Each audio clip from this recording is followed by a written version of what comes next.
Nama-nama boys, piye kabar Ker? Ketemu lagi dengan kami di UPT Balai Diklat Kependudukan dan Keluarga Berencana Malang. Nah, di episode kali ini kita bakal ngobrol tentang mitos-mitos generasi Z atau biasa dipanggil Gen Z. Makanya sekarang sudah saya hadirkan di studio e-learning kita Dwi yang merupakan seorang Gen Z nih. Boleh kenalan dulu, Dwi? Halo, perkenalkan, namaku Dwi Rahayu, jabatanku penata kelola pemerintahan di UPT Balai Diklat KKB Malang. Nah, Dwi ini kelahiran tahun berapa? Kebetulan kelahiranku di tahun 2001, Mbak. Kelahiran tahun 2001. Makanya ini pas kalau disebut sebagai Gen Z itu tadi ya. Jadi kita bakal ngobrol-ngobrol tentang mitos-mitos terkait Gen Z kepada Gen Z-nya langsung nih biar lebih relevan. Nah, Dwi, kamu pernah dengar atau pernah tahu mitos apa sih tentang Gen Z yang mungkin menurut kamu, oh ini aku banget nih, atau ini enggak nih, kayak gitu? Waduh, banyak banget ya Mbak Ben kalau masalah mitos perkara Gen Z nih. Yang pertama adalah Gen Z ini sering dibilang manja. Oh, manja. Iya, betul. Terus yang kedua sering dibilang nggak tahan tekanan. Terus tahan tekanan, terus yang ketiga dikit-dikit pingin healing, dikit-dikit burn out gitu. Oke, ada manja, ada nggak tahan tekanan, dikit-dikit healing, terus burn out ya. Nah, tapi kalau dari semua stereotip ini mana nih yang paling menurut Dwi itu adalah, aduh ini nggak banget deh kayak gini? Yang manja sih Mbak ya, menurutku. Karena sebelum aku jadi CPNS juga kan berjuang ya Mbak ya.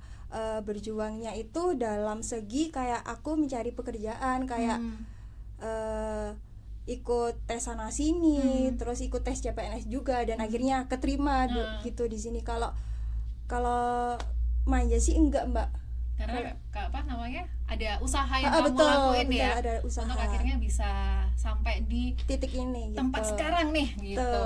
Nah, katanya juga tadi di mitos berikutnya ya, Gen Z itu dikit-dikit burn out. Nah, menurut kamu itu tuh karena manja atau justru karena Gen Z itu lebih aware sama kesehatan mental? Jujur ya Mbak Ben, menurutku sih bukan manjanya ya Mbak ya. Karena kita ini generasi yang tumbuh di banyak tekanan di sosial media. Terus standar sukses umur itu udah di umur 25 tahun itu udah punya rumah, udah punya mobil gitu. Udah punya 1M ya. Udah nikah. Nah, terus kayak ini udah nikahnya penekanan banget. Betul. Terus udah punya passive income gitu. Jadi emang mungkin paparan ke sosial media itu kalau Dwi sendiri punya HP mulai umur berapa? Kalau aku punya HP udah dari SD Mbak. SD, umur tapi 7 tahun, 8 tahunan, 9 itu tahun. udah ada HP ya? Udah. Nah, itu udah ada kayak Facebook, Instagram gitu? Kalau SD itu Facebook udah ada Mbak, tapi kayak jarang gitu. Kalau yang udah aktif sosial media itu di SMP-nya sih Mbak. Karena mungkin teman-teman juga udah mulai aktif ya, terus kayak add friends gitu-gitu tuh mulai SMP ya. Jadi memang paparan terhadap sosial medianya itu bisa dibilang dini kali ya, daripada generasi-generasi sebelumnya yang mungkin baru tahu HP tuh SMP atau SMA kayak gitu. Nah, apalagi kalau paparan di sosial media tuh kan kelihatannya tuh kayak berlomba-lomba gitu kali ya. Itu bikin insecure gitu. Betul banget. Kayak kita lihat di Instagram itu udah kayak misal ya, kayak sekarang ini kayak aku di umur 25 tahun ya, kayak udah banyak yang nikah, terus sudah kayak udah punya rumah. Jadi kan kita kayak minder gitu. Tapi aslinya kan kayak semua itu ada waktunya sendiri-sendiri gitu loh Mbak. Jadi ada timingnya sendiri-sendiri. Jadi kayak ya udah sih gitu. Cuman karena adanya sosial media itu kita jadi membandingkan dengan orang lain ya. Nah, mitos berikutnya, banyak yang bilang kalau Gen Z itu nggak loyal dan gampang resign. Kalau dari pengalaman Dwi atau mungkin teman-teman main kamu atau teman kuliah kan pasti udah banyak yang kerja juga ya. Nah, dari pengalaman teman-teman dan Dwi sendiri gimana? Kalau aku pribadi ya Mbak ya, kalau tempatnya nyaman, terus bisa berkembang, terus dihargai, jadi kayak kitanya nggak gampang pengen resign gitu Mbak. Tapi kebalikannya, kalau tempatnya udah nggak bikin nyaman, terus temannya udah kayak toksik, terus nggak dihargai, jadi kita pengennya resign gitu. Jadi tergantung kondisi di tempat kerja sih Mbak gitu. Kalau di sini Dwi nyaman kan? Alhamdulillah nyaman. Harus bilang nyaman ya, agak maksa ya. Enggak, nyaman kok, nyaman. Ya. Tapi kalau dari pengalaman teman-teman yang teman-teman kuliah mungkin, atau Betul. Dwi masih tektokan sama teman SMP SMA? Banyak, masih SMP SMA kuliah juga banyak. Hmm. Itu banyak mbak yang kayak di tempat kerjanya itu udah nggak nyaman, udah toksik, tapi kayak mau gak mau harus tetap kerja gitu loh mbak. Jadi ya karena kebutuhan hidup betul, ya. cari kerja kan sekarang juga sulit gitu. Jadi mungkin tergantung lingkungan kerja yang pertama, terus juga kayak apa ya, ketahanan kita nggak sih untuk ya membetah-betahkan Mau diri, nggak mau gitu. mau nggak mau karena Ya. emang ya tekanan hidup. Hidup yang utama. Tapi mungkin teman-teman kamu pernah cerita nggak, misalnya lingkungan kerjanya mungkin udah nggak nyaman ya, tapi mereka nggak punya pilihan selain bertahan. Itu caranya biar bertahan tuh pernah cerita nggak teman-teman kamu?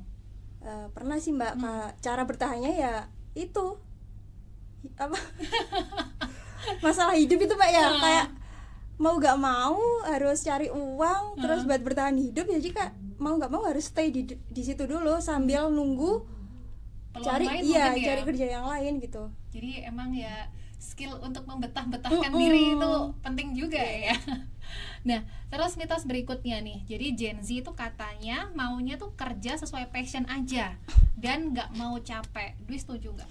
Kalau aku sih nggak setuju sih mbak ya, karena justru kalau kita punya passion, jadi kita bisa capek tapi tetap waras gitu mbak.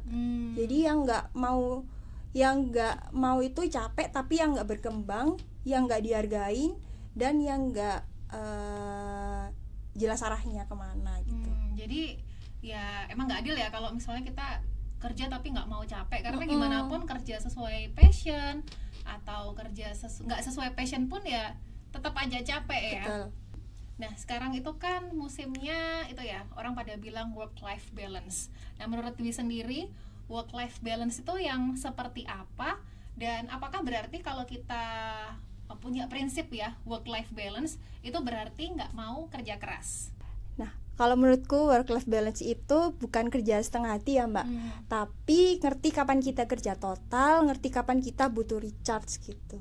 Jadi ada saatnya kita tuh kayak harus totalitas ya kerjanya, tapi ada saatnya mungkin kita butuh healing kali. Betul. Nah kalau Itu kamu utamanya. sendiri sukanya healingnya ngapain? Kalau healing kayak standar aja, biasanya paling kayak pulang kerja itu kayak kumpul sama temen ngopi gitu. Masih punya energi ya pulang kerja kumpul ya?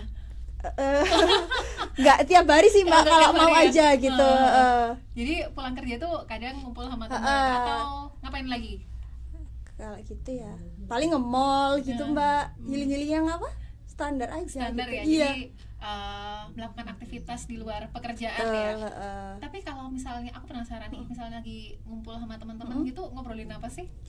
Pasti yang pertama Cowok. iya betul, masalah cowok yang pertama. Terus yang kedua masalah kerja. Terus yang ketiga ya kayak masalah hidup atau masalah keluarga atau curhat-curhat curcol gitu mbak. Biasanya kan kalau umur 25 dibilang apa, quarter life crisis gitu Iya, ya. betul. Jadi masalah hidup tuh kayak sudah jadi bahan gosipan ya. Betul. Dan mungkin juga bisa jadi bahan bercandaan sama teman-teman kali ya. Dan menurut kamu nih, jadi Gen Z di era sekarang ini kira-kira tuh lebih banyak privilege-nya atau lebih banyak pressure-nya? Kalau menurutku sih dua-duanya ya mbak ya. Kalau di privilege-nya itu kita akses belajar itu lebih gampang, informasi udah luas, terus peluang itu udah banyak gitu. Kalau privilege pressure-nya saingan global kan sekarang udah meningkat ya mbak ya. Dan yang pasti itu kita dibanding-bandingin terus sama gen lain, terus tanda sukses sekarang kan makin tinggi mbak gitu. Iya, apalagi kalau di media sosial saya sering baca narasinya itu, oh Gen Z itu kalau dibandingin sama milenial atau sama generasi atasnya lagi ya, generasi baby boomers atau generasi yang lain itu, ini etos kerjanya apa gitu. Jadi dibanding-bandingin kayak gitu tuh kan juga kadang kesel gak sih? Betul. Kesel gak? Kesel banget. Nah terus kalau menurut kamu pada saat seperti itu, kira-kira apa nih pesan buat sesama Gen Z yang itu mungkin merasa kesel ya karena sering dijudge atau dibandingin dengan generasi sebelumnya? Jadi pesan untuk Gen Z, jadi santai aja karena nggak semua orang ngerti konteks zaman kita, dan kita juga nggak selalu ngerti konteks gen sebelumnya gitu. Menurut kamu berarti bodo amat tuh penting ya? penting banget Mbak. gitu. Jadi kalau misalnya ada yang nggak enak gitu ya udah nggak usah dipikirin, tapi kalau misalnya ada sesuatu yang baik mungkin bisa jadi refleksi kita ya. Nah berarti jadi kesimpulannya menurut kamu Gen Z itu seperti apa sih Wi? Menurutku itu Gen Z itu bukan anti tekanan ya Mbak, tapi kami cuma nggak mau hidup cuma jadi tekanan gitu aja. Waduh, ini puitis banget ya. Jadi kita nggak mau tekanan gimana? Gen Z itu bukan anti tekanan, bukan anti tapi tekanan. kita hidup nggak cuma jadi tekanan gitu, nggak mau jadi tekanan gitu. Oh gitu. Jadi memang untuk menyelami seorang Gen Z itu, nah ini butuh ngobrol dengan Gen Z-nya langsung ya Nawa.